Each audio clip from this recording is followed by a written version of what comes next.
سب کے لیے، روشنی روشنی سب کے لیے۔ اللہ سبحانہ و تعالیٰ کے نام پاک سے آغاز، جو بڑا مہربان نہایت رحم فرمانے والا ہے، اور کروڑوں درود و سلام ہمارے اور آپ کے آقا حضرت احمد مجتبیٰ محمد مصطفیٰ صلی اللہ علیہ وآلہ وسلم پر کہ آپ کی خدمت اقدس میں ہدایہ درود پیش کرنا اہل ایمان کے لیے دنیا اور آخرت میں کامیابی، بھلائی، فلاح، نجات اور بلندی درجات کا ذریعہ ہے۔ اللہم صلی علی سیدنا و مولانا محمد وعلی آل سیدنا و مولانا محمد وبارک وسلم۔ ناظرین محترم، السلام علیکم ورحمۃ اللہ وبرکاتہ۔ میں ہوں آپ کا میزبان محمد رئیس احمد، اور روشنی سب کے لیے یہ پروگرام پیش کیا جاتا ہے پیر، منگل، بدھ، مختلف متنوع موضوعات کے ساتھ ہم آپ کی خدمت میں حاضر ہوتے ہیں، اور بہت عمدہ انداز میں ہمارے جو اسکالرز ہیں وہ ان موضوعات پر کلام فرماتے ہیں جو آپ تک پہنچتا ہے۔ اور ایک اصلاحی ایسا ایک سلسلہ ہے یہ کہ جو قرآن و حدیث کی روشنی میں وہ تمام باتیں پہنچتی ہیں کہ جو آپ کی اور ہماری نالج میں پہلے نہیں ہوتی، یا کبھی مطالعے میں یہ چیزیں رہی ہوں تو ذہن میں وہ یادداشت میں نہیں رہتی، تو اس کا اعادہ کرنے کے لیے علماء حضرات کی خدمت میں سوالات پیش کیے جاتے ہیں۔ آج بہت اہم موضوع، انتہائی اہم موضوع ایک مسلمان کے لیے وہ یہ کہ ایمان باللہ اور صفات باری تعالی، آج اس حوالے سے ہم بات کریں گے۔ ایمان باللہ کے حوالے سے بھی یہ بھی کہا جاتا ہے جناب اللہ حاضر و ناظر ہے، یا میں اللہ کو حاضر و ناظر جان کر یہ بات کر رہا ہوں، اس حوالے سے بھی انشاءاللہ بات کریں گے۔ پھر قرآن کریم ہی میں ہم ید اللہ کا ذکر پڑھتے ہیں، ہم عین اللہ کا ذکر پڑھتے ہیں، وجہ اللہ کا ذکر پڑھتے ہیں۔ یہ جو چیزیں ہیں، اللہ تو تجسیم سے پاک ہے، یعنی ہم اگر جسمانی کیفیت میں اللہ تعالیٰ کو امیجن کرنا چاہیں تو ظاہر نہیں کر پائیں گے، چونکہ تجسیم سے پاک ہے۔ اللہ نور السماوات والارض، بے شک اللہ زمین اور آسمان کا نور ہے۔ تو اس اعتبار سے علماء حضرات کے وقی مطالعے کی روشنی میں جب ہم سوالات پیش کریں گے تو بہت ہی عمدہ انشاءاللہ جوابات آپ تک پہنچیں گے، جو آپ کے اور ہمارے مطالعے میں اضافے کا اور انشاءاللہ برکت کا باعث بنیں گے۔ ہمارے ساتھ موجود ہے ممتاز و معروف عالم دین علامہ مفتی محمد سہیل اعظم جدی صاحب۔ السلام علیکم ورحمۃ اللہ وبرکاتہ۔ وعلیکم السلام ورحمۃ اللہ وبرکاتہ۔ اور میرے بائیں جانب تشریف فرما علامہ مفتی سید زیغم علی شاہ صاحب گردیزی صاحب۔ السلام علیکم ورحمۃ اللہ وبرکاتہ۔ وعلیکم السلام ورحمۃ اللہ وبرکاتہ۔ اچھا علامہ مفتی صاحب، یہ فرمائیے گا، چونکہ میں نے پہلے ہی سرنامہ کلام میں شامل کر دیا تاکہ بہت سے لوگ اپنے گفتگو میں بھی اور کسی بات کا یقین دلانا ہو، تو کہا جاتا ہے کہ میں اللہ کو حاضر ناظر جان کر یہ بات کر رہا ہوں، اس سے مراد کیا ہے؟ بسم اللہ الرحمن الرحیم، صلی اللہ علیہ وآلہ واصحابہ وبارک وسلم۔ دیکھیں، سب سے پہلے تمہیدی طور پر یہ سمجھنا ہوگا جی، کہ اللہ تعالیٰ تمام جہاں کا خالق و مالک ہے۔ بے شک بے شک، ہر چیز کو تخلیق کرنے والا وہی ہے، ہر چیز کو بنانے والا، تمام مخلوقات کو پیدا کرنے والا وہی ہے۔ بے شک بے شک، اللہ خالق کل شیء، بے شک ہر شے۔ بے شک۔ اب ہر شے میں، کائنات میں یا ہر دو عالم میں، جتنے بھی عالمین ہیں ان میں کوئی شے ایسی نہیں کہ جس کو اللہ تعالیٰ نے نہ بنایا۔ بے شک، ایک خالق ہے، باقی ساری مخلوق ہیں۔ یہ تو گیا ایمان باللہ۔ اچھا، دوسری بات یہ ہے کہ ظاہر ہے کہ جو بناتا ہے پھر وہ سارے کام بھی فرماتا ہے، سارے کام کرتا ہے، اپنی مخلوقات کو چلاتا ہے نا۔ بے شک، تو وَهُوَ عَلَىٰ كُلِّ شَيْءٍ وَكِيلٌ، وہ ہر شے کا کارساز بھی ہے۔ کیا ٹھیک ہے نا؟ بات، کیا بات، پیدا کر کے چھوڑ نہیں دیا، کائنات کو بنا کر چھوڑ نہیں دیا۔ کارخانہ قدرت جاری ساری ہے۔ کچھ فلاسفہ یہ کہتے ہیں کہ جی وہ کائنات بنانے کے بعد معاذ اللہ معطل ہو گیا، ایسا نہیں ہے۔ ہم مسلمانوں کا یہ عقیدہ ہے کہ اس نے کائنات بھی بنائی ہے، اور آج تک نظام کائنات، اور جب تک کائنات ہے نظام کائنات وہی چلانے والا ہے۔ بے شک بے شک، چلانے کے لیے یہ ضروری ہے نا پھر کہ وہ ہر شے کو دیکھ بھی رہا ہو، ہر شے کو ملاحظہ بھی فرما رہا ہو، اور ہر جا اپنی شان کے مطابق موجود بھی ہو۔ بے شک، جیسے قرآن کریم میں ہے وَهُوَ مَعَكُمْ أَيْنَمَا كُنْتُمْ، کیا تم بات، کہیں پر بھی ہو نا، ہائے ہائے ہائے، کہیں پر بھی ہو تو وہ تمہارے ساتھ ہے، سبحان اس اللہ، کی معیت تمہارے ساتھ ہے۔ سبحان اللہ، سبحان، اسی طریقے سے مشہور آیت کریمہ ہے وَإِذَا سَأَلَكَ عِبَادِي أَنِّي فَإِنِّي قَرِيبٌ، کہ میرے محبوب صلی اللہ، تجھ سے میرے بندے سوال کرتے ہیں کہ رب تعالیٰ کہاں ہے، تو وہ فرماتا ہے کہ فَإِنِّي قریب، میں قریب ہوں۔ سبحان اللہ، کتنا قریب ہوں؟ نحن اقرب الیہ من حبل الورید، کہ جتنی تمہاری شہرت تم سے قریب نہیں اس سے زیادہ میں تم سے قریب ہوں۔ تو اللہ تعالیٰ سے زیادہ قریب تو کوئی ہے ہی نہیں ہے۔ بے شک۔ اچھا اسی طریقے سے ان اللہ مع الصابرین، بے شک اللہ صبر کرنے والوں کے ساتھ ہے۔ ان اللہ مع المتقین، اس طرح بھی الفاظ متقین کے ساتھ ہے۔ تو ایسی جتنی بھی آیات کریمہ ہیں کہ جس میں اللہ تعالیٰ کی معیت کا ذکر ہے، یاد رکھنا کہ جو اپنے وجود کے ساتھ اپنے جسم کے ساتھ موجود ہو اسے کہتے ہیں حاضر، جو اپنی آنکھوں سے دیکھ رہا ہو اسے کہتے ہیں ناظر۔ کیا بات! جب ہم کہتے ہیں کہ اللہ رب العالمین حاضر و ناظر ہے، وہ خالق کائنات ہے، اور یاد رکھیے گا کہ وہ جسم سے اور ان تمام چیزوں سے پاک ہے، ٹھیک ہے نا؟ نہ اس کا جسم ہے کہ وہ اس طریقے سے حاضر ہو جس طرح ہم کہتے ہیں، نہ اس کی آنکھیں ہیں کہ جس طریقے سے ہم دیکھتے ہیں اس طرح وہ ان تمام چیزوں سے ماورا ہے۔ اور جب بھی ہم کہیں گے کہ اللہ تعالیٰ حاضر و ناظر ہے، یا اللہ تعالیٰ میرے ساتھ ہے، یا اللہ تعالیٰ فلاں جگہ پر ہے، تو یاد رکھیے گا اس سے مراد اس کا علم اور اس کی قدرت ہے کہ وہ ہر جگہ پر اپنے علم اور قدرت کے ساتھ تشریف فرما ہے، موجود ہے۔ اچھا مفتی صاحب، ایک چھوٹی سی وہ بھی ظاہر ہے بہت ساری اشکال ہوتی ہیں، تو اس کے حوالے سے مفتی صاحب سے پوچھ لو۔ یہ بعض لوگ اعتراض بھی کرتے ہیں بھائی اس طرح نہیں کہو کہ اللہ کو حاضر ناظر جان کے کر، اس میں کیا وجہ ہے؟ میں نے آپ سے کہا اس میں کیا سوء ادب ہے کوئی چیز؟ اصل میں حاضر جب ہم کہتے ہیں نا، دیکھیں جس طریقے سے میں کہہ رہا ہوں کہ وہ اپنے علم اور قدرت کے ساتھ موجود ہے، تو اس لحاظ سے اس نظریے کے ساتھ، اس عقیدے کے ساتھ حاضر و ناظر کہہ سکتے ہیں۔ لیکن حاضر کا میں نے کہا نا کہ اصل مطلب یہ کہ جو اپنے جسم کے ساتھ موجود ہو، ناظر کا مطلب یہ کہ جو اپنی آنکھوں سے دیکھنے والا ہو۔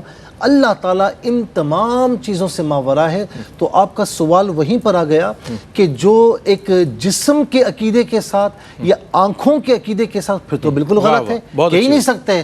حاضر و ناظر کا مطلب یہ کہ وہ اپنی علم اور اپنی قدرت کے ساتھ ہر جا موجود ہے۔ بہت براڈ اسپیکٹرم میں اگر ہم دیکھیں اس کو، بہت وسیع تر معنوں میں اگر ہم دیکھیں، تو مفتی صاحب کا جواب بہت دلیل بڑی مضبوط نظر آتی ہے کہ اس کو ہم کسی بھی طرح محدود نہ کریں، چونکہ وہ لا محدود ہے۔ تو اگر تجسیم کے ساتھ ہم اور بصارت کے ساتھ اس نظریے سے دیکھیں گے تو اللہ تو لا محدود ہے۔ بہت اچھا۔ اچھا، اسی فکر کو آگے بڑھاتے ہوئے مفتی صاحب کیا فرمائے گا، جیسے کہ میں نے سرنامہ کلام میں بھی عرض کیا کہ ید اللہ کا بھی ذکر ملتا ہے، عین اللہ کا ذکر ملتا ہے، وجہ اللہ کا ذکر، اس حوالے سے اللہ کے بارے میں عقیدہ رکھنا میں چاہتا ہوں، اس پر کچھ روشنی ڈالیے۔ بسم اللہ الرحمن الرحیم، اللہم صلی علی محمد وعلی آل محمد وبارک وسلم۔ بہت شکریہ رئیس بھائی۔ سب سے پہلے بنیادی عقیدہ یہ جان لیا جائے کہ اللہ رب العالمین جسم سے، جسمانیت سے، طرف سے، جہت سے، زمان و مکان سے، ان ساری جو عوارض انسانی ہیں، ان ساری چیزوں سے اللہ رب العالمین پاک ہے۔ بے شک۔ قرآن کریم میں اور حدیث رسول صلی اللہ تعالیٰ علیہ وآلہ وسلم میں اللہ رب العالمین کی جو بھی صفات بیان فرمائی گئی ہیں وہ حق ہے۔ اب ان میں سے بعض صفات متشابہات ہیں کہ ان کا ظاہری معنی مراد لینا یہ محال ہے، اور اس کی پھر توجیہ کی جائے گی، تعویل کی جائے گی، اور ایسی تعویل کی جائے گی جو اللہ رب العالمین کی شان کے لائق ہو۔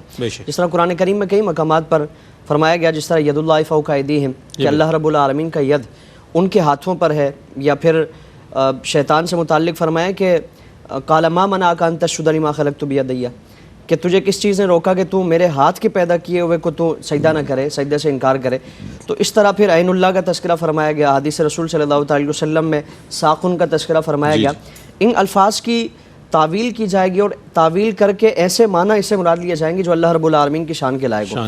جو علماء نے جہاں بھی کلام فرمایا نا، تو ایک ہی جملے میں اس ساری بحث کو سمیٹ دیا گیا کہ یہ صفات حق ہے، لیکن کما یلیق بشانہ، کہ جو اللہ رب العالمین کی شان کے لائق ہے۔ یعنی ید وہ اس طرح نہیں ہے جس طرح ہمارا ہاتھ ہے، کیونکہ اگر ہاتھ مراد لیا جائے گا تو پھر اس کے لیے لازمی ہوگا کہ وہ کاندھا بھی ہو، ظاہر ہوا میں تو لہراتا ہوا ہاتھ نہیں ہوگا، اور کاندھا اگر مراد لیں گے تو اس کے لیے پھر پورا وجود اور پورا جسم ماننا یہ لازم ہوگا۔ تو اسی لیے لازم ہے کہ اس کی تعویل ایسے کی جائے اور اس کی توجیہ ایسے پیش کی جائے اور ایسے اس سے معنی مراد لیا جائے جو اللہ رب العالمین کی شان کے لائق ہو۔ امام اعظم ابو حنیفہ علیہ رحمہ شرح فقہ اکبر میں فرماتے ہیں کہ وَلَهُ وَجْهٌ وَيَدٌ وَنَفْسٌ كَمَا ذَكَرَ اللَّهُ تَعَالَى فِي الْقُرْآنِ، کہ اللہ رب العالمین کے لیے وجہ کا لفظ، یدن کا لفظ اور دیگر جو الفاظ استعمال فرمائے گئے، جس طرح قرآن کریم میں ان کا تذکرہ فرمایا گیا، فرمایا کہ فَهُوَ صِفَاتٌ مُتَشَابِهَةٌ بِلَا كَيْفٍ، کہ یہ صفات ہے اللہ رب العالمین کی، لیکن یہ متشابہات میں سے، اور ان کی کیفیت وہ مراد وہ ظاہر نہیں کی جا سکتی اور ان کی کیفیت کو بیان نہیں کیا جا سکتا. ان کے حق ہونے پر یقین کیا جائے گا, اعتقاد کیا جائے گا جو اللہ رب العالمین نے بیان فرمائے وہ صفات حق ہے, لیکن کیفیت کیا ہے اس چیز کو بیان نہیں فرمایا جا سکتا. پھر اسی کی تشریح حضرت مولا علی قاری علیہ الرحمہ نے شرف کے اکبر میں فرمائی کہ والمشہور عند الجمہور من اہل السنت والجماعہ انہم لا یریدون بنفی التشبیہ نفی الصفات بل یریدون انہ سبحانہ وتعالی لا یشبہ المخلوقات فی اسمائہ و صفاتہ و افعالہ, کہ یہ جو صفات اللہ رب العالمین کی بیان فرمائی گئی ہیں ان کی نفی نہیں کی جا سکتی, بلکہ مراد اس سے لیا جائے گا کہ جو اللہ رب العالمین کی صفات ہے یہ مخلوق سے مشابہ نہیں ہے. قرآن کریم میں فرمایا گیا نا کہ لیسا کمثلہ شیء, کہ اس کی ذات و صفات و افعال و اعمال میں کوئی ایسی چیز نہیں ہے جو مخلوق سے مشابہ ہو. اس لیے جہاں قرآن کریم میں یدن کا لفظ استعمال فرمایا گیا اس سے اللہ رب العالمین کی قدرت مراد ہے, تائید مراد ہے, مدد و نصرت مراد ہے. پھر اسی طرح وجہن کا جہاں تذکرہ فرمایا گیا تو وجہن سے اللہ رب العالمین کی رضامندی مراد ہے, اللہ رب العالمین کی خوشنودی مراد ہے, اللہ رب العالمین کی رحمتوں کا متوجہ ہونا مراد ہے. پھر اسی طرح قرآن احادیث رسول صلی اللہ علیہ وسلم میں جو مقدس راتوں کے حوالے سے فرمایا گیا نا کہ اللہ تعالیٰ آسمان دنیا پر نزول اجلال فرماتا ہے, تو اس سے مراد یہ ہے کہ اللہ رب العالمین کی رحمتیں اس کے بندوں کے قریب آ جاتی ہے. تو جہاں اس طرح کے متشابہات کو بیان فرمایا گیا اس سے مراد یہ ہے کہ ہر جگہ وہ معنی مراد لیا جائے گا جو اللہ رب العالمین کی شان کے لائق ہو. ظاہری معنی مراد لینا جس سے یہ ثابت ہوتا ہو کہ اللہ رب العالمین کے معاذ اللہ جسم سے متعلق عوارضات جو ہے اس کو ثابت کیا جائے, یا کوئی بھی ایسی چیز ثابت کی جائے جو انسانوں کے لیے خاص ہے, تو یقیناً یہ اللہ رب العالمین کے لیے خاص کرنا یہ اسلام امت مسلمہ کے جو اجماعی عقائد ہیں ان کے خلاف ہے, اور اللہ رب العالمین کے لیے جہت, طرف, زمان, مکان اور جسم و جسمانیت ثابت کرنا یہ معاذ اللہ دائرہ اسلام سے خارج کرنے کا ایک سبب. اچھا, ایک وقفہ لیتے ہیں, وقفے کے بعد جب لوٹیں گے میں مفتی صاحب کی خدمت میں حاضر ہوں گا, اور مفتی صاحب نے اپنے پہلے سوال کے ابتدائی 2-3 جملوں میں 1-2 باتیں عرض کی تھی, اسی کو ایک سوال کی صورت بنا کر میں پیش کروں گا. آپ دیکھ رہے ہوں گے کہ جو گفتگو آپ تک پہنچ رہی ہے اس حوالے سے ایمان باللہ اور صفات باری تعالیٰ کے حوالے سے معرفت رکھنا ایک مسلمان کے لیے کتنا ضروری ہے. جس رب پر آپ ایمان رکھتے ہیں اس کے بارے میں معرفت اس کی صفات کے حوالے سے اور اس پر ایمان کے حوالے سے کتنا ضروری ہے, اس حوالے سے آج کا یہ پروگرام بہت زیادہ میں سمجھتا ہوں اہمیت کا حامل ہے. ایک وقفہ, وقفے کے بعد حاضر ہوتے ہیں, ہمارے ساتھ رہیے گا. ناظرین, آپ کا خیر مقدم ہے. آج ایمان باللہ اور صفات باری تعالیٰ یہ آج ہمارا موضوع ہے, اور بہت اہم موضوع جیسے کہ عرض کیا گیا. اچھا, قبلہ مفتی محمد سہیل اعظم جدید صاحب کی خدمت میں آپ نے جو سوال پہلے جواب عنایت فرمایا اس میں آپ نے ابتدائی گفتگو میں فرمایا کہ اللہ خالق ہے, ہر چیز کا پیدا کرنے والا ہے. اب جو خالق ہوتا ہے, جو خالق ہے, وہ عاجز تو ہو نہیں سکتا, ہر چیز پر اس کی قدرت ہے. اس سے مراد کیا ہے, میں چاہتا ہوں اس کو تفصیلاً بیان فرمائیے. اچھا, ایک تو یہ ہے کہ کئی مترجمین نے, ترجمہ کرنے والوں نے بھی اس طرح کی غلطیاں کی ہیں, جیسے وسیع کرسیہ السماوات والارض, تو اس میں ترجمہ یہ کیا, پھر تشریح تفسیر یہ کی کہ جی اس کی کرسی ہے اور وہ اس پر بیٹھتا ہے. جی ایسا ہی. تو یاد رکھنا کہ کرسی اگر موجود ہے اور وہ بیٹھتا ہے تو پھر جسم کا, جہات کا اور عرض کا, چوڑائی کا, لمبائی, یہ ساری چیزیں ثابت ہوتی ہیں, اور اللہ تعالیٰ اس سے ماورا ہے. ٹھیک ہے نا.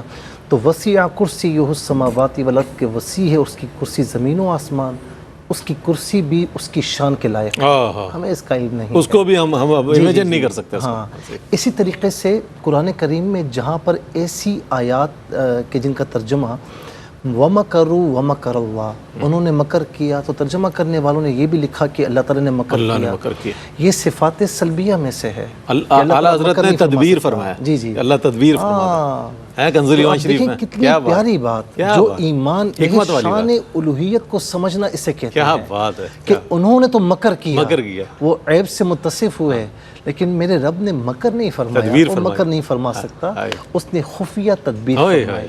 اچھا, جو آپ نے یہ سوال کیا یہ بھی بڑا اہم سوال ہے. یاد رکھیں کہ جو مثال کے طور پر یہاں پر نا کوئی کمپنی, کوئی شخص کوئی چیز ایجاد کرتا ہے تو یاد رکھیں کہ اس کے سامنے کوئی نہ کوئی مثال ہوتی ہے جس کو دیکھ کر وہ اگلی چیز کو اسی فارم میں یا اس فارم سے ہٹا کر کسی نہ طریقے سے کوئی جدت کے ساتھ, کسی جدت کے ساتھ, لیکن مثال ایگزامپل اس کے پاس ہوتا ہے. آپ بڑے بڑے سائنٹسٹ ہیں, ان کی تاریخ پڑھیں، زندگی حیات پڑھیں تو اس میں لکھا ہوگا کہ فلاں چیز سے متاثر ہو کر اس نے فلاں کام کیا اور اس چیز کو ایجاد کر لیا. لیکن میرا رب وہ ہے کہ جس کے سامنے زمین و آسمان کا کوئی سیمپل موجود نہیں تھا، بدیع السماوات والارض، کہ وہ زمین و آسمان کو بغیر نمونے کے پیدا فرمانے والا ہے. ٹھیک ہے نا. پھر دوسری بات یہ ہے کہ یہاں پر کوئی بندہ ایجاد کرتا ہے، ہو سکتا ہے کہ وہ اسے کچھ کرنے پر قادر ہو یا نہ ہو، لیکن اللہ تبارک و تعالیٰ چونکہ خالق و مالک ہے. اچھا یہاں پر کوئی کسی ادارے کا مالک ہوتا ہے لیکن اس کے اوپر بھی کوئی نہ کوئی شخص ہوتا ہے. اچھا جس کا پورا ادارہ فل اس کے ہاتھ میں ہے لیکن اوپر پوچھنے والے ہوتے ہیں، ہاں بھائی کتنا کمایا کتنا نہیں کمایا، ادارے والے بھی آ کر پوچھتے ہیں. لیکن اللہ رب العالمین وہ ہے، وہ خالق و مالک ہے کہ وہ ہر ایک سے سوال فرمائے گا. ہر ایک سے سوال فرمائے گا. سورہ تکاثر کے آخر میں کیا ہے کہ ثم لتسألن یومئذ عن النعیم، تم سے سوال کیا جائے گا لیکن وہم لا یسألون، اس سے کوئی سوال نہیں کر سکتا، اس سے کوئی پوچھ نہیں سکتا، وہ بلا شرکت غیر خالق و مالک ہے. تو دوسری بات اس میں یہ کہ جب خالق و مالک ہے اور ولم یکن لہ کفوا احد، اس کا کوئی ہمسر نہیں، وہ بلا شرکت غیر، اذا قضا امرا فانما یقول لہ کن فیکون، کہ وہ جب کسی چیز کا فیصلہ فرماتا ہے کن فرما دے تو فیکون ہو جاتی ہے. ٹھیک ہے نا. جب ساری چیزیں ہیں تو پھر وہ کسی چیز سے عاجز نہیں ہے. کیوں؟ جو عاجز ہوگا وہ واجب الوجود نہیں ہوگا، جو عاجز ہوگا وہ رب نہیں ہو سکتا. اللہ تعالیٰ واجب الوجود بھی ہے، قدیم بھی ہے، قادر مطلق بھی ہے. تو لہٰذا جو عاجز ہوتا ہے، جیسے کچھ لوگوں نے لکھا کہ یہ اگر خدا اتنا بڑا پتھر بنا لے کہ جس کو وہ خود نہ اٹھا سکے، یا خدا دوسرا خدا بنا لے، اور بھائی دوسرا خدا ہو ہی نہیں سکتا، دوسرا خدا محال ہے. تو ان اللہ علی کل شیء قدیر، بڑے واضح انداز میں کوئی چیز ایسی نہیں، کوئی حکم ایسا نہیں کہ جو اس کے دائرہ اختیار سے باہر ہو. ہر چیز کو وہ ملاحظہ فرما رہا ہے اور ہر چیز کے کرنے میں وہ کسی کا محتاج نہیں. یاد رکھیں کہ وہ محتاج الہ ہے، کہ جس کی بارگاہ میں سب اپنی محتاجیاں پیش کرتے ہیں، وہ کسی کا محتاج نہیں. اور کائنات، پوری کائنات اور اس میں رہنے بسنے والے جو مخلوقات ہمیں نظر آتی ہے، جو نظر نہیں آتی، ساری کی ساری مخلوقات اس کی محتاج ہیں. وہ محتاج الہ ہے، وہ کسی کا محتاج نہیں ہے اور قادر مطلق ہے.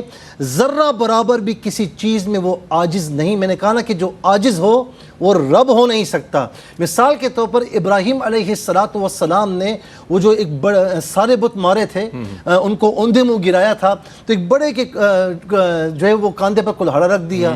اب سارے معاملات ہوئے تو انہوں نے کہا بھائی آلہ قتل اس کے کاندھے پر ہے تو اس سے پوچھو. تو سب نے کہا کہ آپ کو پتہ ہے کہ وہ کچھ کسی کو نفع نقصان نہیں دے سکتے. تو فرمایا میں بھی یہی کہتا ہوں کہ جو خود نفع کسی کو نہ دے سکے، کسی کا نقصان نہ کر سکے، وہ رب نہیں ہو سکتا. میرا رب وہ ہے جو ہر شے پر قادر ہے. سبحان اللہ، سبحان اللہ، کیا کہنا ہے. یہ ہے ایمان باللہ، جس کے حوالے سے دلائل پیش کیے جاتے ہیں. علماء حضرات نے ایک طویل، میں سمجھتا ہوں، مضامین اس کے اوپر لکھے ہیں ایمان باللہ کے حوالے سے. بہت زبردست، بہت آسان انداز میں، بہت آسان. یہ علماء حضرات کا موضوع ہے اور علماء ہی سنتے ہیں، اس کو سمجھتے ہیں جو اس ماحول سے وابستہ ہے. بہر صورت یہ آپ کی آسانی کے لیے علماء حضرات آسان لفظوں میں اس کا سمجھ لیں ایبسٹریکٹ جو ہے وہ آپ تک خلاصہ جو ہے وہ آسان لفظوں میں پہنچا رہے ہیں. اچھا، کلام اللہ کا کلام تو موجود ہے لیکن اس کی صورت، اس کی آواز موجود نہیں ہے. کیا فرمائیے گا اس حوالے سے؟ رئیس بھائی، جس طرح ذات باری تعالیٰ قدیم ہے، غیر حادث ہے، ہمیشہ سے اور ہمیشہ رہے گی، اسی طرح اللہ تعالیٰ کی جو صفات ہیں وہ بھی ہمیشہ سے اور ہمیشہ رہیں گی. وہ قدیم ہے، حادث نہیں ہے، مخلوق نہیں ہے، اور ہمیشہ سے اللہ رب العالمین کے ساتھ وہ صفات متصف ہیں اور ہمیشہ رہیں گی. نہ وہ صفات کبھی ختم ہوں گی اور نہ وہ مخلوق ہیں کہ پہلے موجود نہیں تھی تو بعد میں اللہ رب العالمین نے ان کو پیدا فرمایا. اور جو صفات باری تعالیٰ کو حادث جانے، یعنی پہلے نہیں تھی اور بعد میں اللہ رب العالمین نے اس کو پیدا فرمایا، پھر نہ ہوں گی، اللہ تعالیٰ ان کو ختم فرما دے گا. جو کسی بھی اللہ رب العالمین کی صفت کو مخلوق جانے، حادث جانے، وہ دائرہ اسلام سے خارج ہے. جس طرح اللہ رب العالمین کا کلام فرمانا، کلام بھی ایک اللہ رب العالمین کی صفت ہے اور یہ بھی غیر حادث ہے اور قدیم ہے یعنی ہمیشہ سے اللہ رب العالمین کے ساتھ یہ صفت موجود ہے اور ہمیشہ اللہ رب العالمین کے لیے صفت باقی رہے گی. صحیح. مختلف ادوار میں ان صفات باری تعالیٰ کے ذریعے امت کے اذہان کو پراگندہ کرنے کی کوشش کی گئی. جس طرح اگر خلافت عباسیہ کے دور میں ہم دیکھیں تو اللہ رب العالمین کے کلام کی صفت کے ذریعے امت مسلمہ میں ایک فتنہ برپا کرنے کی کوشش کی گئی اور قرآن کے مخلوق ہونے کا فتنہ ایک گڑھ کر اور امت میں ایک بڑا انتشار و افتراق پیدا کیا گیا. امام احمد بن حنبل نے اور دیگر جو جید اکابرین موجود تھے امت کے، انہوں نے اس فتنے کا مقابلہ کیا. آپ اس دور کی بات کر رہے ہیں، آج بھی سو کالڈ جو اسکالرز ہیں اسی پر بات کرتے ہوئے نظر آتے ہیں، لیکن تاکہ لوگوں میں افتراق پیدا ہو. ان امت مسلمہ کے جو اکابرین تھے نا، انہوں نے اپنے اوپر سختیاں برداشت کی، مصائب و علام اور حکومتی جو اونچے ہتھکنڈے تھے ان کا مقابلہ کیا اور ان ساری صحبتوں کو برداشت کر کے امت مسلمہ کو ہمیشہ ہمیشہ کے لیے فتنوں سے محفوظ فرما دیا. تو اس زمانے میں بھی یہ فتنہ برپا ہوا کہ معاذ اللہ قرآن کریم اور اللہ رب العالمین کا جو کلام فرمانا ہے یہ اس کی صفت ہے، لیکن صفت ایسی ہے کہ حادث ہے، یعنی اس کا حدوث ہونا ہے، ہمیشہ سے نہیں تھی، اللہ رب العالمین نے اس کو پیدا فرمایا. تو جب اللہ تعالیٰ کے لیے صفات کا حادث ہونا مانا جائے گا تو پھر اللہ رب العالمین کی ذات کی طرف یعنی یہ پہلا فتنے کا دروازہ ہے جو کھولا جاتا ہے اور اسی کے ذریعے پھر ذات باری تعالیٰ صفات کی آڑ لے کر پھر ذات باری تعالیٰ کو تنقید کا نشانہ اور اس طرح کے جو فتنے ہیں اور جو اعتراضات ہیں ان کا نشانہ بنایا جاتا ہے. تو قرآن کریم اللہ رب العالمین کا کلام ہے اور یہ بغیر کسی صوت کے، بغیر کسی آواز کے اور بغیر کسی کیفیت کے اللہ رب العالمین کی طرف سے نازل فرمایا گیا. آواز سے پاک ہے اللہ رب العالمین کا کلام، وہ اس چیز کا محتاج نہیں ہے کہ اس کے کلام کے لیے آواز ہو. جس طرح ہم آپس میں محتاج ہیں، اگر کسی کی خدا نخواستہ آواز بند ہو جاتی ہے، اشاروں سے بات نہیں کر سکتا، کوئی اور بات کرنے کا اس کے پاس ذریعہ نہیں ہے، تو اب وہ اس چیز کا محتاج ہے کہ اس کو اللہ رب العالمین ایسی کوئی طاقت عطا فرمائے کہ اس صلاحیت کے ذریعے، اس طاقت کے ذریعے وہ کلام کرے. تو اگر اللہ کے لیے کلام میں آواز کو متصف کیا جائے گا اور اس کے لیے لازم قرار دیا جائے گا تو پھر اللہ رب العالمین کی اس کے ذریعے محتاجی لازم آئے گی کہ معاذ اللہ اگر اس کی آواز نہ ہو تو وہ کلام نہیں فرما سکتا. تو اللہ رب العالمین کا کلام وہ آواز سے پاک ہے اور اسی طرح کسی بھی کیفیت سے، یعنی اللہ رب العالمین نے قرآن کریم نازل فرمایا، ہم اس کی تلاوت کرتے ہیں، وہ جو ہم تلاوت کرتے ہیں یہ تو حادث ہے، یعنی لیکن جو جس چیز کی تلاوت کی گئی یہ قدیم ہے، یہ کبھی بھی اس کو حدوث لازم نہیں ہے اور اس پر کبھی بھی کوئی اس طرح کا معاملہ نہیں ہے کہ معاذ اللہ یہ ہمیشہ ہمیشہ کے لیے ختم ہو جائے گا، فنا ہو جائے گا. ہمارا پڑھنا یہ ختم ہو سکتا ہے، ہم جو لکھتے ہیں یہ حادث ہے، یعنی ہمارا لکھنا ختم ہو سکتا ہے، الفاظ مٹ سکتے ہیں، لیکن جو لکھا ہوا ہے، جو کلام ہم لکھ رہے ہیں یہ غیر حادث ہے کیونکہ یہ اللہ رب العالمین کی صفت ہے. اسی طرح ہم اللہ رب العالمین کا کلام سنتے ہیں تو کلام الہی جو اللہ رب العالمین کی صفت ہے یہ ہمیشہ سے ہے، ہمیشہ رہے گی، اس کی نہ کوئی آواز ہے نہ کوئی اس کی کیفیت ہے اور یہ ہمیشہ سے اس کی صفات کے ساتھ یہ ساری چیزیں متصف ہے. اور ان کو جو حادث مانے، جو ان کو فنا مانے اور اللہ رب العالمین کی ذات کے ساتھ کوئی بھی ایسی چیز مانی جائے. پھر آواز کا ایک یہ معاملہ ہے نا کہ ہم آواز سے متعلق دیکھیں تو یہ ممکنات میں سے ہے، حوادثات میں سے ہے اور اللہ رب العالمین کے لیے کسی بھی حادث چیز کو ماننا ہی اس کی شان کے منافی ہے. تو اللہ رب العالمین کا کلام یہ اس کی صفات میں سے ایک صفت ہے جو قدیم ہے، ازلی ہے، ابدی ہے، ہمیشہ سے ہے اور ہمیشہ اس کی ذات کے ساتھ متصل ہے. کیا کہنا، سبحان اللہ سبحان اللہ. واقعتاً مفتی صاحب نے صحیح فرمایا، بڑا ادق موضوع ہے، موضوع بہت زبردست ہے، لیکن اس پر یکسوئی کے ساتھ، بڑی توجہ کے ساتھ، کنسسٹنسی کے ساتھ جب آپ سنیں گے، سمجھنے کی کوشش کریں گے تو انشاءاللہ ضرور سمجھ پائیں گے، چونکہ موضوع بہت بڑا ہے اور اس پر کلام بھی بہت عمدہ کیا جا رہا ہے. ایک وقفہ ہے، وقفے کے بعد لوٹیں گے، ہمارے ساتھ رہیے گا. جناب اس سے پہلے بھی بہت اہم سوالات اور آج کا یہ جو سوال ہے وہ بہت اہم سوال ہے جو میں قبلہ مفتی محمد سہیل اعظم جدی صاحب کی خدمت میں پیش کرنا چاہتا ہوں. رؤیت باری تعالیٰ کے حوالے سے اہل اسلام کا کیا عقیدہ ہے؟ ربی ارنی انظر الیک، یہ بھی سوال تھا ایک اور اس پر لن ترانی کا جواب تھا. تو یہ بھی ہم جاننا چاہیں گے حضرت، کیا اہل اسلام کا کیا عقیدہ ہے؟ بڑا اچھا موضوع آپ نے چھیڑا ہے اور بڑا اچھا سوال ہے. اچھا، یہ بات بھی ذہن نشین رہنی چاہیے کہ اللہ تعالیٰ وہ ذات ہے، نہ کسی سے وہ اتحاد فرماتا ہے، نہ کوئی اس سے متحد ہو سکتا ہے. ٹھیک ہے نا؟ یعنی اسی طریقے سے وہ کسی میں حلول نہیں فرماتا. اچھا، نہ وہ کسی کی اولاد ہے، بے شک، نہ کوئی اس کی بیوی ہے، اور نہ اس سے کسی کی اولاد ہے. ٹھیک ہے نا؟ نہ یعنی وہ کسی کا بیٹا نہیں، نہ اس کی کوئی اولاد ہے، نہ اس کی بیوی ہے. قل هو اللہ احد اللہ الصمد لم یلد ولم یولد ولم یکن لہ کفوا احد. اچھا، اب جو آپ نے بات فرمائی کہ اس کی رؤیت ممکن ہے یا نہیں ہے. اچھا، ایک فطری چیز ہے، جو جس سے محبت کرتا ہے نا وہ چاہتا ہے کہ اس کا دیدار کیا دیکھنا چاہتا ہے. ٹھیک ہے نا؟ واہ واہ، اس کو دیکھنا چاہتا ہے. کیا بات. لیکن دنیا میں اللہ رب العالمین قرآن کریم میں فرماتا ہے کہ وما کان لبشر ان یکلمہ اللہ الا وحیا او من وراء حجاب. اللہ تعالیٰ کسی بشر سے کلام نہیں فرماتا. لیکن یہاں پر آپ دیکھیں کتنی پیاری بات ہے. مولا علی فرماتے ہیں کہ تم چاہتے ہو، اب یہ تخیلات کی بات ہو رہی ہے نا، تم چاہتے ہو کہ تم رب سے کلام کرو تو نماز ادا کر لیا کرو، اور تم چاہتے ہو کہ رب تعالیٰ تم سے کلام فرمائے تو تم قرآن کریم کی تلاوت کیا کرو، یعنی وہ لطف حاصل کرو. لیکن اللہ تعالیٰ کسی بندے سے کلام دنیا میں نہیں فرماتا، لیکن اب استثناء فرمایا. استثناء. صحیح ہے نا؟ کس سے کلام فرماتا ہے کہ جن کو چن لیتا ہے، انبیاء اور رسل عظام علیہم السلام. فرمایا کہ الا وحیا، بطور وحی، او من وراء حجاب، یا درمیان میں آڑ ہوتی ہے تو اس سے کلام فرماتا ہے. جیسے موسیٰ علیہ السلام سے کلام فرمایا، اور وہاں سے ہر مخلوق میلوں دور کر دی گئی. نور کے بادل نے آپ کو اوڑھ لیا، ڈھانپ لیا، اور اس کے بعد اللہ رب العالمین نے اپنا دیدار عطا نہیں فرمایا، صرف کلام فرمایا پردے میں رہ کر.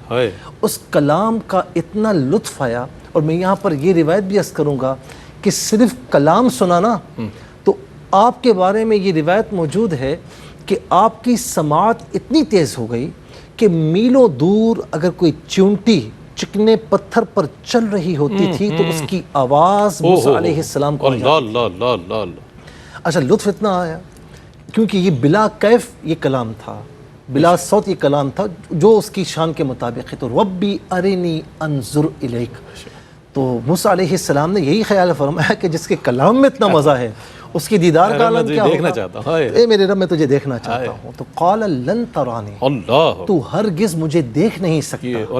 اچھا یہ نہیں فرمایا کہ میں اپنا آپ دکھا نہیں سکتا، دیکھ نہیں سکتا، تو دیکھ نہیں سکتا. لن یہ نفی تاکید بلن ہے، تو ہرگز دیکھ نہیں سکتا. جب زیادہ زد فرمائی تو فرمایا کہ پہاڑ کے اوپر دیکھنا، تجلی ظاہر کروں گا. اگر تو دیکھنے پر قادر ہوا تو میرا دیدار کر سکتا ہے، ورنہ نہیں. لیکن کیا ہوا؟ وَلَكِنِ انظُرْ إِلَى الْجَبَلِ فَإِنِ اسْتَقَرَّ مَكَانَهُ فَلَمَّا تَجَلَّى رَبُّهُ لِلْجَبَلِ جَعَلَهُ دَكًّا وَخَرَّ مُوسَىٰ صَعِقًا. ہر چیز ریزہ ہو گئی. موسیٰ علیہ السلام زمین پر بے ہوش ہو کر تشریف لے آئے، دیدار عطا نہیں ہوا. تو اللہ تبارک و تعالی، جبل نور جی آج بھی موجود ہے. جی کیا بات. اللہ تبارک و تعالی وحی کے ذریعے یا ایک آڑ میں اپنے انبیاء اور رسل عظام علیہم السلام سے کلام فرماتا ہے. لیکن دنیا میں وہ واحد ذات کریمہ ہے میرے مصطفیٰ صلی اللہ علیہ وسلم کہ جن کو دنیا ہی میں، اچھا یہ بات بھی یاد رہے کہ خوابوں میں ہم پڑھتے ہیں کہ کئی اللہ والوں کو، جیسے جلال الدین سیوطی رحمۃ اللہ تعالیٰ علیہ کے بارے میں ہے کہ خواب میں انہوں نے دیدار کیا. شیخ عبد الوہاب متقی علیہ رحمہ کے بارے میں ہے کہ غزوہ حنین کے موقع جو جہاں پر یہ مقام ہے اس مقام پر کئی بار خواب میں دیدار کیا. تو خواب میں دیدار ممکن ہے لیکن جاگتی آنکھوں سے دیدار ممکن نہیں، کسی کے لیے بھی نہیں. صرف میرے مصطفیٰ صلی اللہ علیہ وسلم وہ ہیں کہ جنہوں نے اللہ تبارک و تعالیٰ کی بارگاہ میں جا کر اللہ تعالیٰ نے آپ کو شرف ملاقات بھی بخشا اور بلا حجاب اپنا دیدار بھی عطا فرمایا. اسی لیے میرے امام فرماتے ہیں اور کوئی غیب کیا تم سے نہاں ہو بھلا، جب خدا ہی نہ چھپا تم پہ کروڑوں درود. اچھا یہاں پر ایک بات میں عرض کروں گا کہ موسیٰ علیہ السلام نے فقط کلام سنا تو سماعت اتنی تیز ہو گئیں. تو میرے مصطفیٰ نے صرف کلام نہیں سنا، کلام بھی سنا، کلام والے کا اس کی شان کے مطابق دیدار بھی کیا. اسی لیے فرماتے ہیں کہ انی ارا ما لا ترون انی اسمع ما لا تسمعون. بے شک جو میں دیکھتا ہوں وہ تم نہیں دیکھ سکتے، جو میں سنتا ہوں وہ تم نہیں سن سکتے. لیکن آخرت میں جو جنتی ہوں گے نا، جنت کی ساری نعمتیں انہیں مل جائیں گی. تو رب تعالیٰ پوچھے گا، کوئی اور تمنا ہے؟ کتنا کریم رب ہے، پوچھے گا ساری نعمتیں عطا فرما کر. کوئی اور تمنا ہے تو وہ عرض کریں گے مولا الی ربها ناظرہ وجوہ یومئذ ناظرہ الی ربها ناظرہ. مولا اپنا وعدہ پورا کر، اپنا آپ ہمیں دکھا. تو اس وقت اللہ تبارک و تعالی اپنا دیدار جنتیوں کو عطا فرمائے گا اور وہ بھی بلا کیف جو اس کی شان کے مطابق ہوگا سبحان اللہ، وہ دیدار عطا فرمائے گا۔ اور روایت کے الفاظ ہیں کہ جنتیوں کے لیے جنت کی ساری نعمتیں ایک طرف ہیں، لیکن اللہ تعالیٰ کا دیدار سب سے عظیم نعمت ہوگی۔ سبحان اللہ سبحان اللہ، کیا ایمان افروز گفتگو ہو رہی ہے اور کلام آپ سن رہے ہیں دونوں ہمارے اسکالرز سے۔ یہ گفتگو سنتے رہنا چاہیے، ہمارے ایمان کو تقویت ملتی ہے، ہمارے یقین پختہ ہوتا ہے، ہمیں استقامت ملتی ہے کہ پروردگار کا لاکھوں کروڑوں بار احسان ہے کہ اس نے اپنے ان بندوں میں پیدا کیا کہ جو اسے وحدہ لا شریک مانتے ہیں۔ کیا فرمائیے گا حضرت، یہ جو ایمان باللہ ہے اور صفات باری تعالیٰ ہے، اس حوالے سے گفتگو سننا پڑھنا علماء حضرات سے، تو اس سے ہماری ایمان پر کیا کیفیات مرتب ہوتی ہیں؟ میں چاہتا ہوں فرمائیے، تاکہ اس سے لوگوں کو روحانی ارتقا بھی ملتا ہے، ایمان کی مضبوطی بھی نصیب ہوتی ہے۔ کیا فرمائیے؟ بسم اللہ الرحمن الرحیم۔ رئیس بھائی، الحمدللہ اللہ رب العالمین نے ہمیں اسلام کی دولت سے مالا مال فرمایا ہے۔ بنیادی جو اسلام کے عقائد ہیں اس میں سے سب سے اہم جو عقیدہ ہے وہ عقیدہ توحید ہے۔ اس کو قرآن کریم میں انتہائی تفصیل کے ساتھ بیان فرمایا گیا۔ صرف سورہ اخلاص کی اگر ہم تلاوت کریں تو اس میں دنیا میں جتنے بھی رائج توحید کے علاوہ عقائد ہیں، چاہے وہ تثلیث کا عقیدہ ہو یا دیگر معبودان باطلہ کا عقیدہ ہو یا اللہ رب العالمین کی معاذ اللہ محتاجی سے متعلق عقیدہ کہ معاذ اللہ اللہ تعالیٰ سارے کام نہیں کر سکتا، اس نے اسی لیے یہ ساری چیزیں اور دیگر جو بت ہیں اور دیگر جو معبودان ہیں ان کو تخلیق فرمایا۔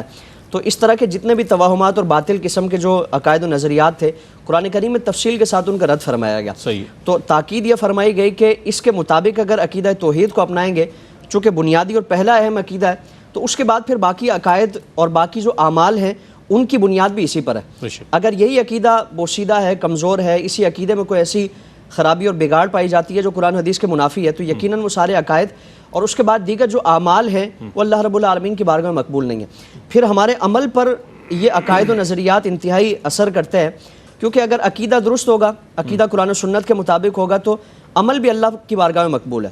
اگر عقیدے میں ہی کوئی بگاڑ ہے، عقیدے کو سیکھنے سکھانے کی ہم نے کوشش نہ کی، اہتمام نہ کیا اور عقیدے میں معاذ اللہ کوئی بگاڑ اور خرابی رہ گئی، عمل پوری زندگی کرتے رہے، پوری زندگی انسان عبادات کرتا رہے، ریاضت و بندگی کرتا رہے، لیکن ان بنیادی عقائد میں سے اگر کوئی خرابی اور بگاڑ پایا جاتا ہے تو پھر وہ سوائے ایک رسم اور ایک جو ایک معاملہ ہے وہ ایک پریکٹس کے اور کچھ نہیں ہے۔ تو اس لیے اعمال سے زیادہ جو اہم چیز ہے، اگر خدا نخواستہ اعمال میں کوئی کوتاہی بھی رہ جاتی ہے، عقیدہ اگر کامل ہے تو اللہ رب العالمین اس کی وجہ سے اور اس کی برکت سے، جس طرح حدیث مبارکہ میں فرمایا کہ اگر رائے کے برابر بھی ایمان کسی کے دل میں ہوگا تو اللہ رب العالمین اس کی مغفرت فرمائے گا۔ تو جو اللہ تعالیٰ کی طرف سے اس کی مرضی اور منشا اس کے مطابق اس کی بخشش و مغفرت فرما دی جائے گی، لیکن اگر خدا نخواستہ عقیدے کے بگاڑ اور بوشیدگی کے ساتھ ہی اس دنیا سے رخصت ہوا ہے تو پھر اس کے لیے کوئی گنجائش اور کوئی نرمی والا معاملہ نہیں ہے۔ تو اس لیے اس طور پر غور و فکر کرنے کی ضرورت ہے۔ اچھا، بہت اچھا مفتی صاحب سے میں جاننا چاہوں گا، پیغام بھی لوں گا، اور آج کل جو مفتی صاحب چونکہ میری اور بہت سارے لوگوں کی اصلاح ہو جائے گی، آج کل لوگ کہتے ہیں وہ بدعقیدہ ہے،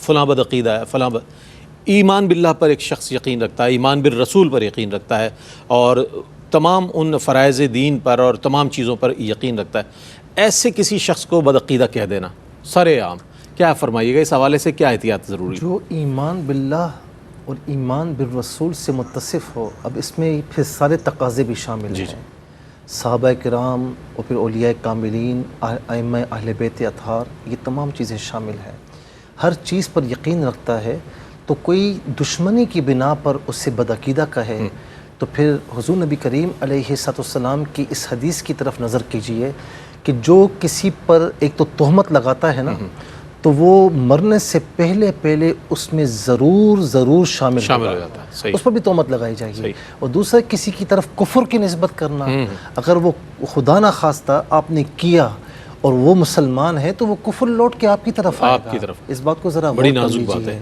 جی، تو اسی لیے ظاہر ہے کہ جو ایمان باللہ نہ رکھتا ہو، ایمان بالرسول نہ رکھتا ہو، کہ کوئی عقیدے میں خرابی ہو، وہ ایک علیحدہ بات ہے، وہ علماء کا کام ہے، لیکن باتوں میں جہاں ذرا سی دشمنی آ جائے اور فوراً بدعقیدگی کی نسبت کی جائے، یہ بالکل صراحتاً منع ہے۔ بڑا معتدل جواب اور بہت ہی میں سمجھتا ہوں مدلل جواب ارشاد فرمایا۔ مفتی صاحب آپ کی آمد کا بہت شکریہ ادا کروں گا۔ مفتی صاحب آپ تشریف لائے، دونوں حضرات نے بہت اچھے انداز میں، موضوع بہت بڑا ہے، اس پر کئی پروگرامز کیے جا سکتے ہیں، اور میں مبارکباد دوں گا ARYQ TV کی کانٹینٹ ہیڈ کو بھی اور پوری ریسرچ کی ٹیم کو کہ بڑی عرقریزی کے ساتھ موضوعات اور اس پر سوالات قائم کیے جاتے ہیں. مبارک ہو کہ تشریف لائے ماشاءاللہ. جزاک اللہ. اور انشاءاللہ آئندہ پروگرام میں آپ سے ملاقات ہوگی. اور یہ تمام پورا پروگرام آپ تک پہنچا, ریپیٹ ٹرانسمیشن میں بھی اس کو دیکھیے گا, کوشش کیجیے گا سمجھنے کی, تاکہ آپ کا ایمان مضبوط ہو, مزید مضبوط ہو, اور اللہ کی صفات اور اس پر جو ایمان ہے آپ کا وہ مزید مستحکم ہو. اسی پیغام کے ساتھ اپنے میزبان محمد رئیس احمد کو اجازت دیجیے. اللہ حافظ. روشنی سب کے لیے, روشنی روشنی سب کے لیے.